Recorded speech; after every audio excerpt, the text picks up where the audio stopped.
We have to sleep together without clothes. Only way to survive. In this severe winter. Jackson Reed had known many storms in his 15 years as a mountaineer, but nothing like this.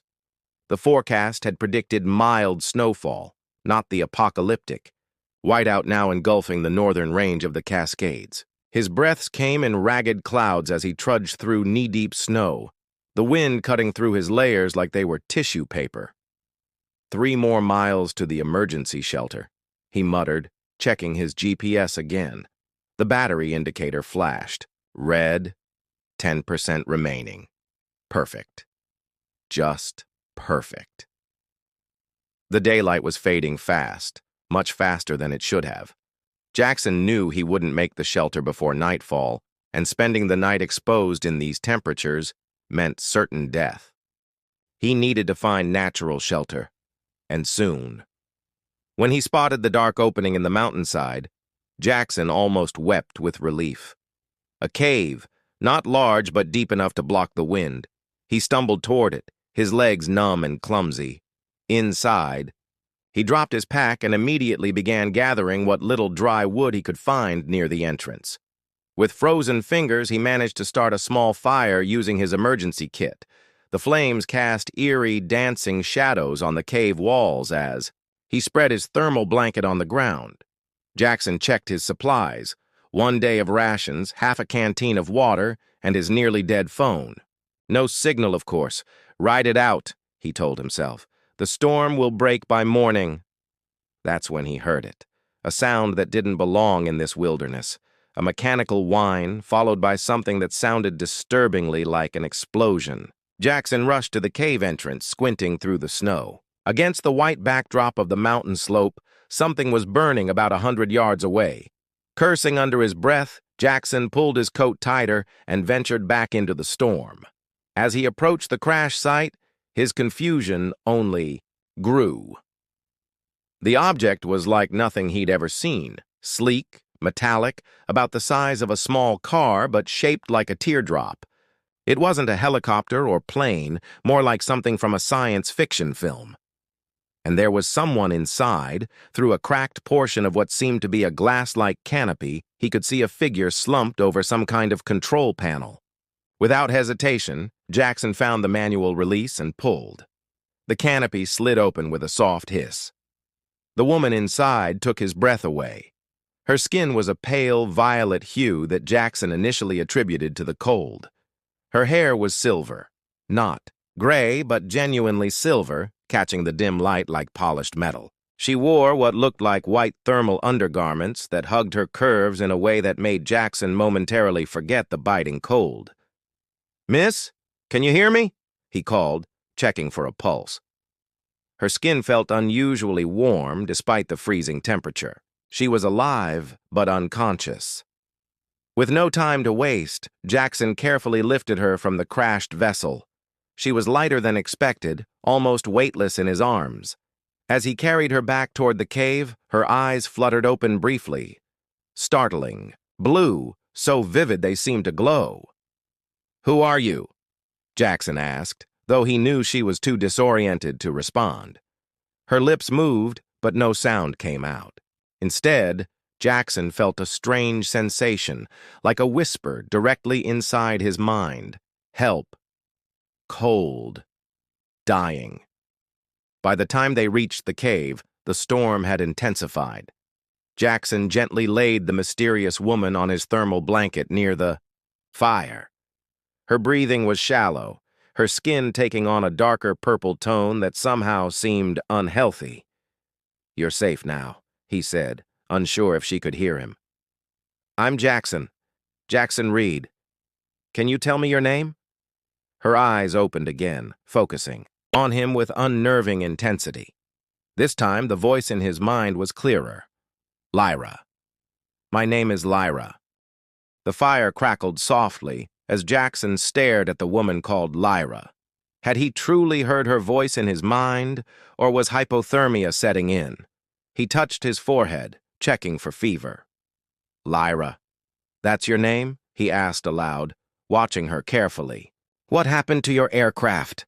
Her eyes, those impossibly blue eyes, locked onto his. Jackson felt a gentle pressure behind his temples, like the beginning of a headache, but somehow pleasant.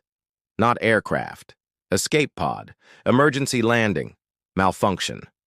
Jackson sat back on his heels.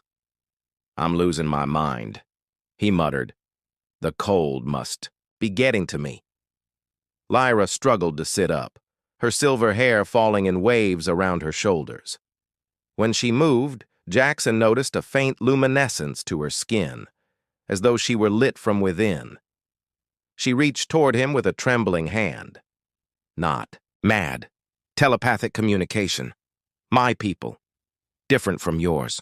"Your people?" Jackson's voice cracked. "What are you saying?" "Not from Earth. From far away. Star you call Proxima Centauri." Jackson laughed nervously, the sound echoing in the cave. "Right, and I'm Santa Claus."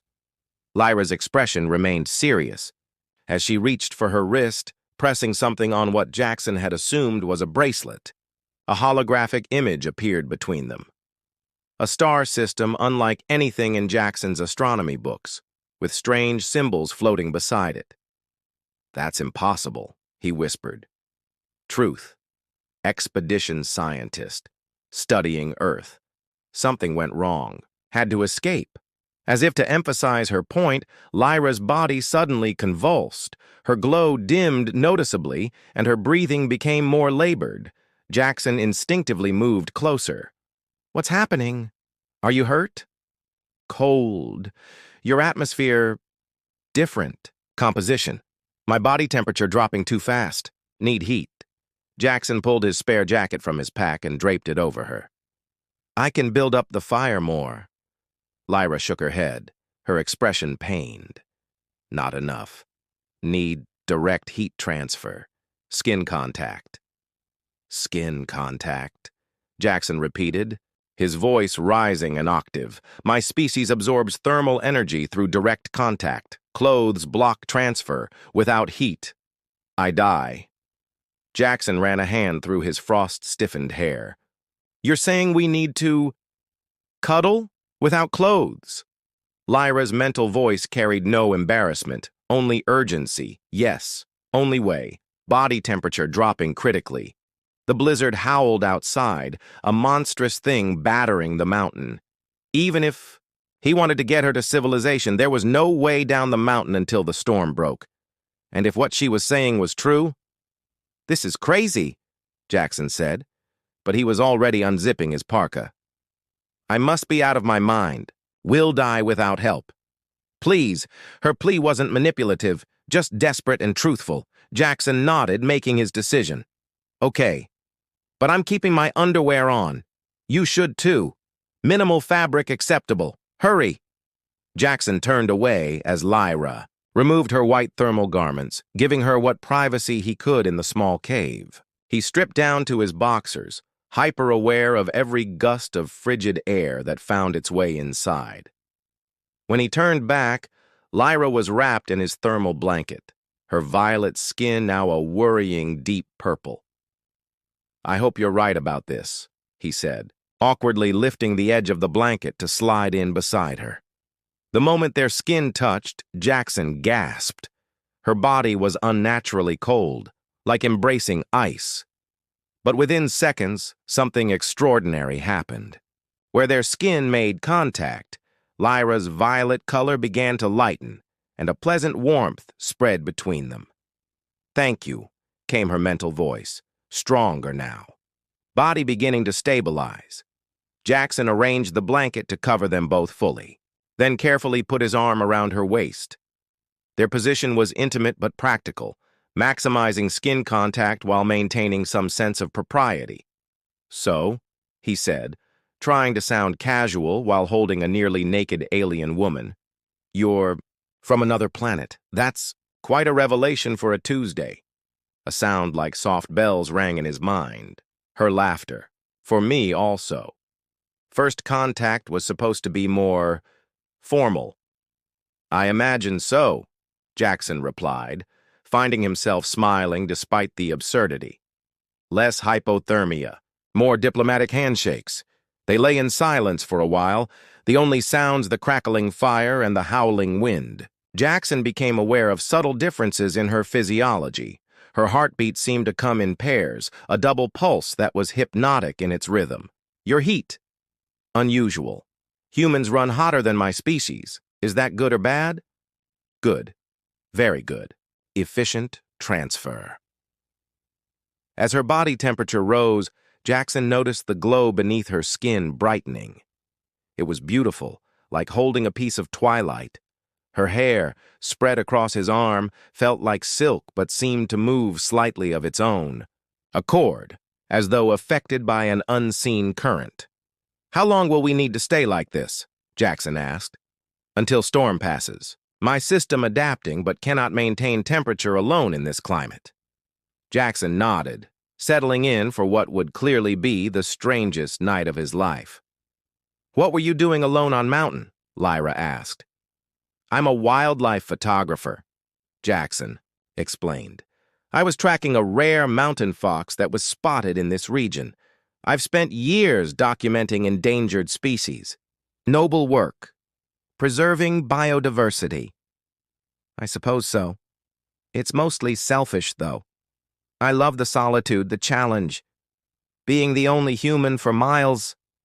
He trailed off, suddenly aware of the irony. "Well, I guess I'm still the only human around." Lyra's mental laugh chimed again, and Jackson felt something shift between them, a connection forming that transcended their bizarre circumstances. "Rest now," she suggested. "I will watch over you." "Shouldn't that be my line?" Jackson murmured. But exhaustion was already pulling him under.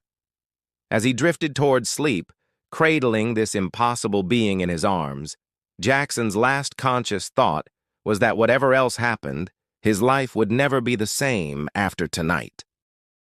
Morning arrived with gentle blue light filtering through the cave entrance. The storm had quieted to a steady snowfall, beautiful rather than threatening. Jackson woke slowly, momentarily disoriented by the warm weight pressed against him. When, his eyes focused on Lyra's sleeping form, the previous night's events came rushing back. She looked different in daylight. Her violet skin now had a healthy lavender glow, and the silver of her hair caught the morning light in prismatic patterns. Her face, relaxed in sleep, appeared almost human, except for the subtle luminescence beneath her skin and the faint markings that traced from her temples down her neck. Lyra's eyes opened suddenly, startlingly blue against her violet skin. Unlike a human's gradual awakening, she transitioned from sleep to full alertness in an instant. "Good morning, Jackson Reed." Her mental voice seemed stronger today, more defined in his mind. "Good morning," he replied, acutely aware of their continued embrace. "How are you feeling?" "Better? Much better. Your heat has stabilized my systems." She made no move to separate from him, seemingly unbothered by their intimate position. Jackson cleared his throat. "That's good. The storm's calmed down a bit. Maybe we can try to reach the ranger station today." Lyra tilted her head, considering. "Not safe yet. My readings indicate another system approaching. Temporary lull only." "Your readings?" In response, she raised her wrist, showing him what he'd thought was a bracelet. Now he could see it was some kind of device with symbols scrolling across its surface. Atmospheric analyzer. Storm returns in approximately 4 hours. Stronger than before. Jackson sighed, letting his head fall back. "Great. So we're still trapped." "Problem?" Lyra asked, genuine confusion in her mental tone. "Well, our situation is a bit unusual," Jackson said carefully. "On Earth, people don't typically lie around naked with strangers they just met." Lyra's expression shifted to understanding. "Ah, social taboo regarding physical proximity. Different on my world. Physical contact common, not sexualized." Jackson felt his cheeks warm. "It's not just that, it's..." You find me physically attractive, she stated matter-of-factly. Your pupils dilate when you look at me. Heart rate increases. That's direct, Jackson muttered, embarrassed by her accuracy. Apologies. Observation, not judgment. I find your form interesting as well. Despite himself, Jackson laughed. Interesting? That's quite the compliment. Poor word choice. Translation difficulty. Meant appealing. Harmonious proportions. Now you're just flattering me, Jackson said, smiling. He carefully extracted himself from their embrace, keeping the thermal blanket wrapped around Lyra as he moved to stoke the dying fire. The cave felt much colder away from her, and he quickly pulled on his clothes. Are you hungry? I have some rations. Not gourmet, but they'll keep us going. Can process your food. Different digestive system, but adaptable. Jackson divided his, protein bars and dried fruit, handing Lyra her share. She examined each item curiously before eating, her expressions ranging from surprise to delight. So, Jackson began, trying to establish some normalcy. Tell me about your world.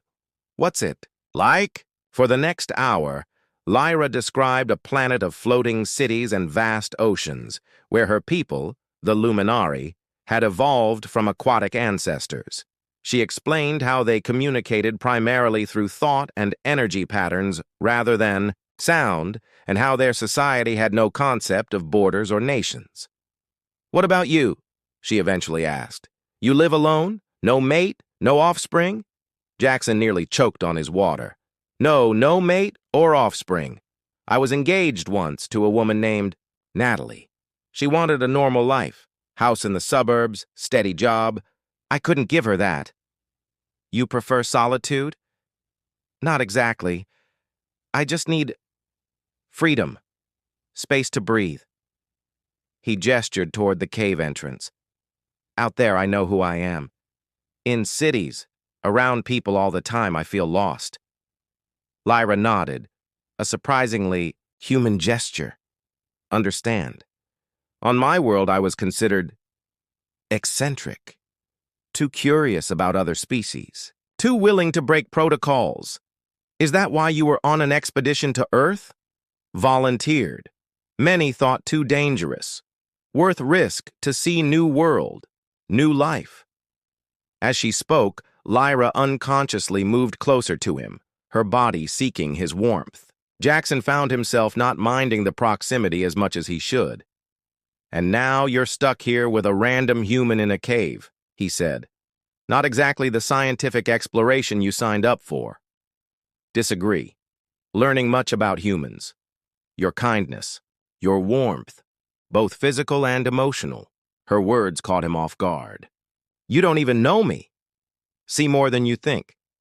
Your actions show truth of your character. Saved me without hesitation. Share resources without complaint. Anyone would have done the same, Jackson said, uncomfortable with her praise. False. Many species, including yours, prioritize self-preservation. You risked life in storm for stranger. Outside, the wind was picking up again, just as Lyra had predicted. The brief respite was ending. Jackson checked his supplies, calculating how long they could last if the storm continued. We should conserve energy, he said finally. The temperature's dropping again. Need contact again? Lyra asked, her mental voice gentle. I think we both do this time, Jackson admitted. It's getting too cold, even for me. They settled back, onto the thermal blanket, Jackson hesitating only briefly before removing his outer layers again. This time, when they came together under the blanket, something had changed. The awkwardness had faded, replaced by a comfort that seemed impossible given their brief acquaintance. Lyra's head rested naturally on his shoulder, her silver hair spilling across his chest. One of her hands lay over his heart, and he could feel a subtle resonance between her touch and his heartbeat. Your species values words, she observed. Mine values energy patterns. Your energy pattern is beautiful.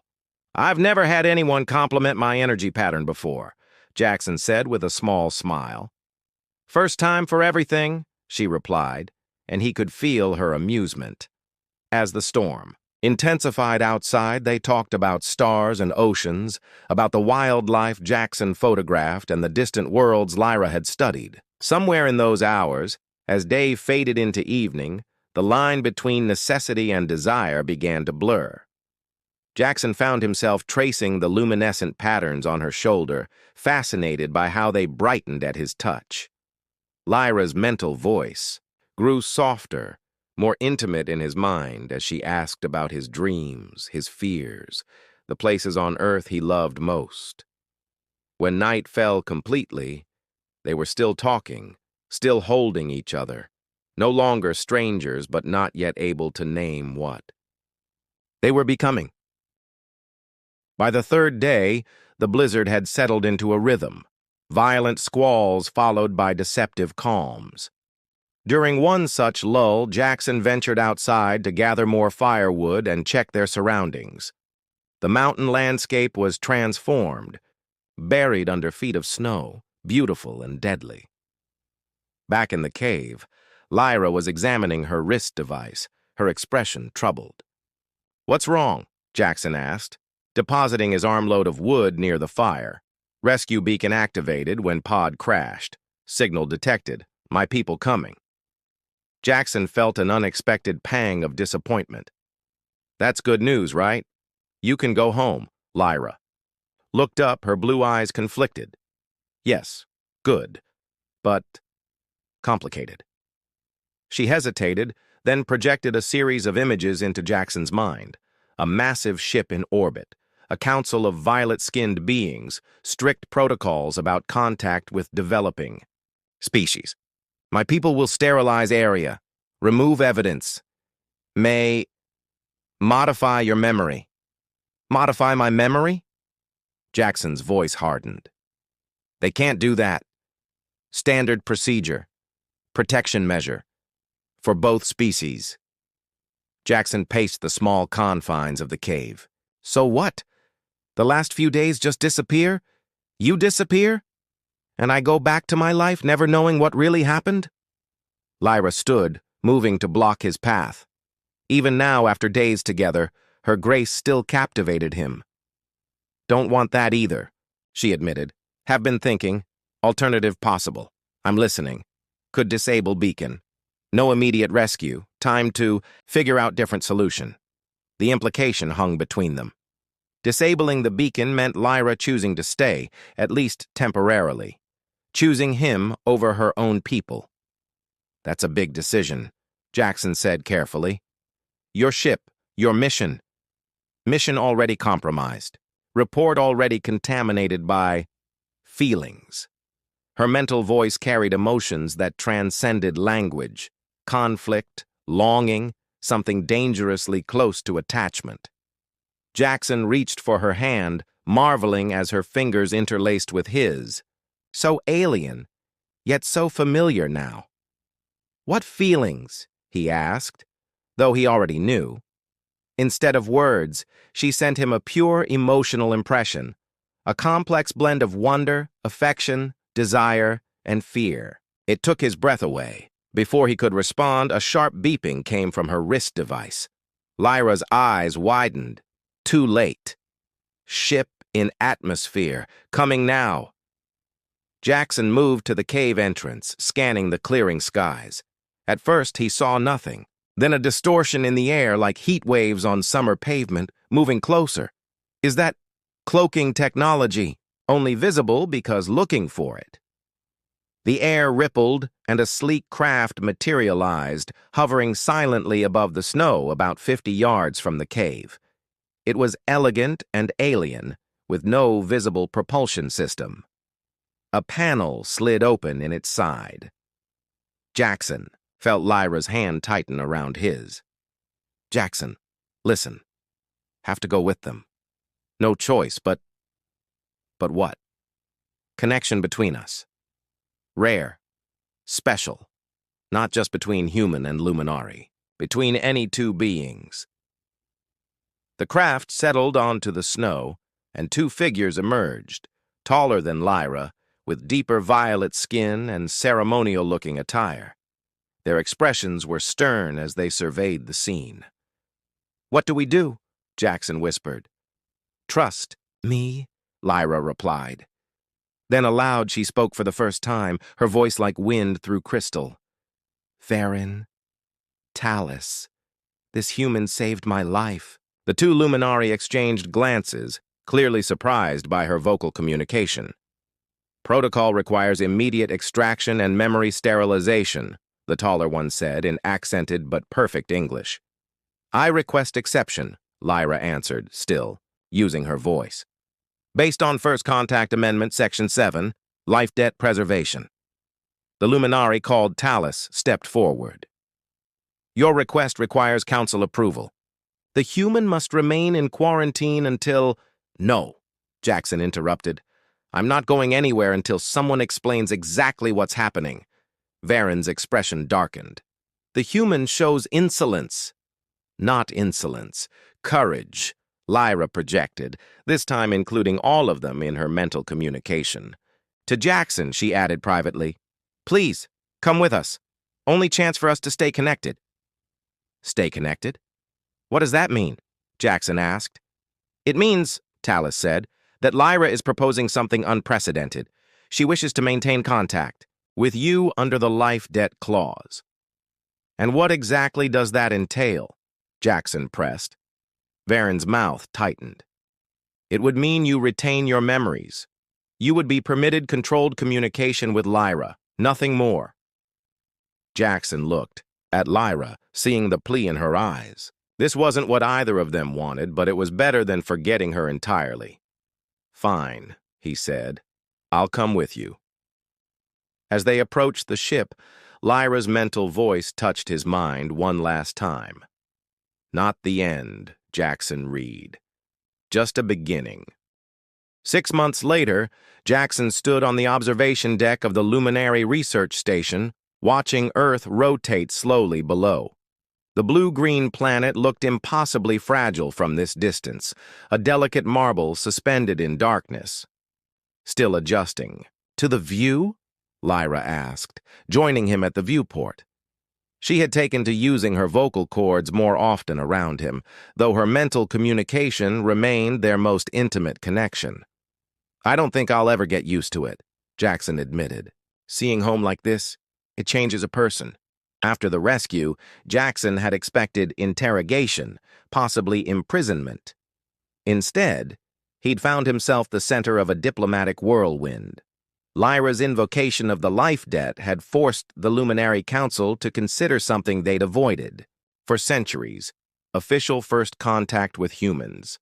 Jackson's testimony, his willingness to help Lyra at risk to himself, with no expectation of reward, had challenged their preconceptions about humanity's readiness for interstellar relations.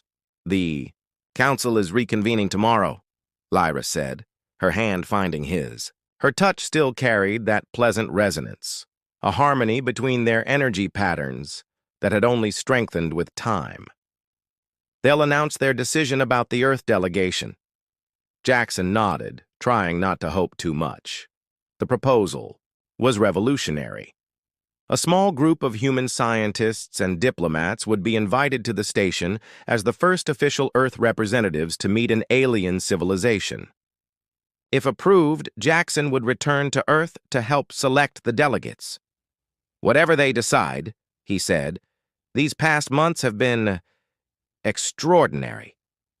Lyra smiled, the luminescence beneath her skin brightening with her emotion.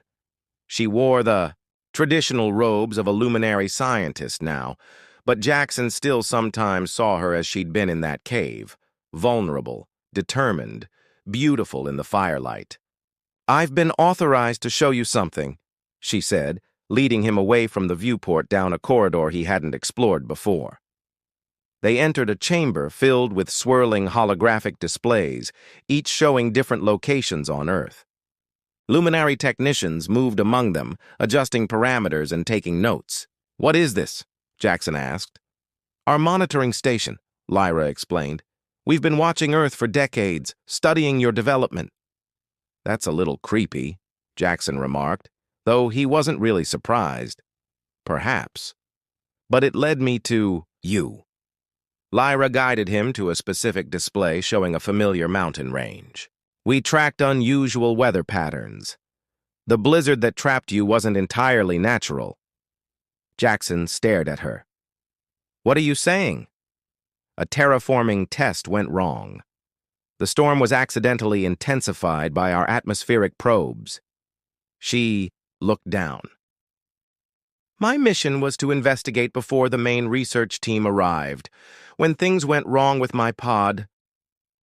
You're saying our meeting wasn't an accident? Jackson felt oddly betrayed.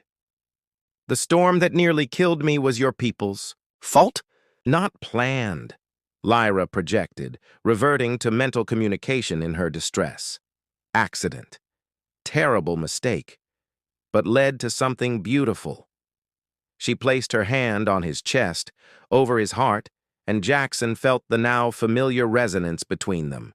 Deeper than physical attraction, more complex than simple affection. The Council doesn't know everything, Lyra continued aloud. About us.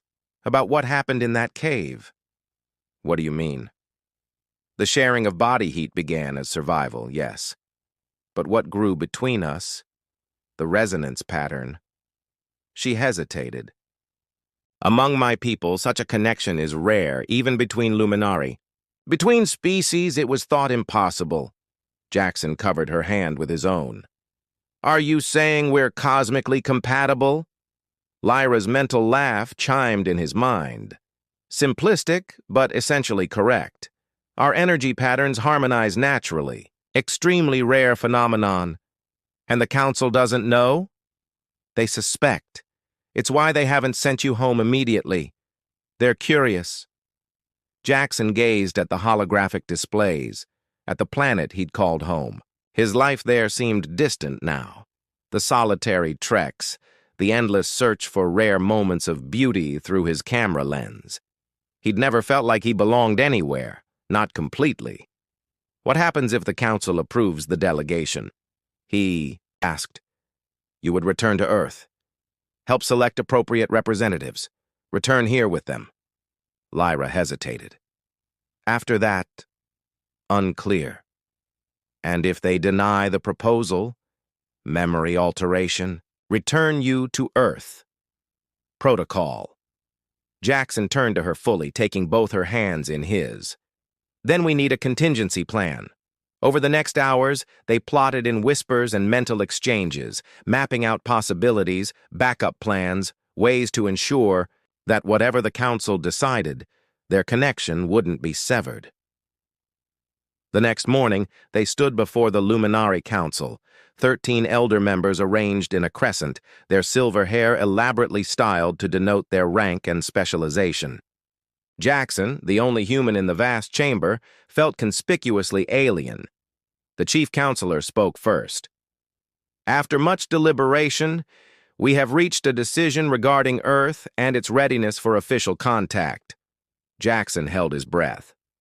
Beside him, Lyra stood perfectly still. We find that humanity remains divided, volatile, and potentially dangerous, the counselor continued. However, there was a murmur among the council members. The connection between scientist Lyra and human. Jackson presents an unprecedented opportunity, a bridge between our civilizations. The chief counselor's gaze settled on Jackson. We propose a modification to our standard protocols. Human Jackson will return to Earth not to select a delegation, but as our official envoy. He will carry our message of peaceful intention to his leaders, with scientist Lyra as his liaison. Jackson blinked in surprise. You want me to be your ambassador?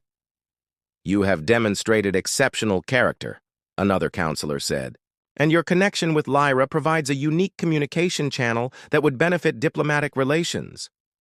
Lyra's mental voice touched his mind, private and overjoyed.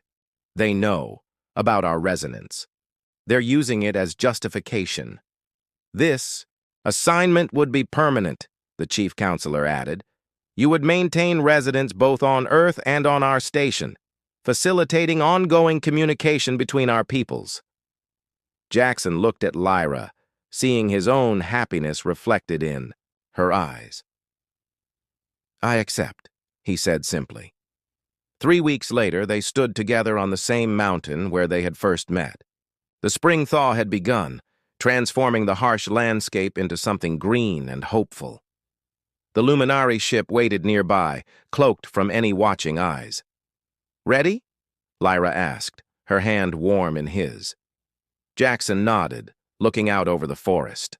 Below, somewhere down there, was civilization, and the momentous task of introducing humanity to the fact that they were not alone in the universe. "It won't be easy," he said. "People might not believe us at first. There will be fear, resistance." "Together," Lyra reminded him, "like in the cave, sharing warmth against the cold." Jackson smiled, remembering how a desperate act of survival had led to something neither of them could have imagined. He leaned down to kiss her, still marveling at how natural it felt, despite their differences. "Together," he agreed. As they made their way down the mountain, hand in hand, Jackson thought about the unlikely path that had brought them here. A manufactured storm, a crashed pod, the simple human instinct to help someone in need. What had begun as an emergency of body heat had transformed into something that would warm both their worlds. Behind them, the mountain stood silent, keeper of the secret of their first meeting, while before them stretched a future neither human nor Luminari science could have predicted, a future they would build together one step at a time.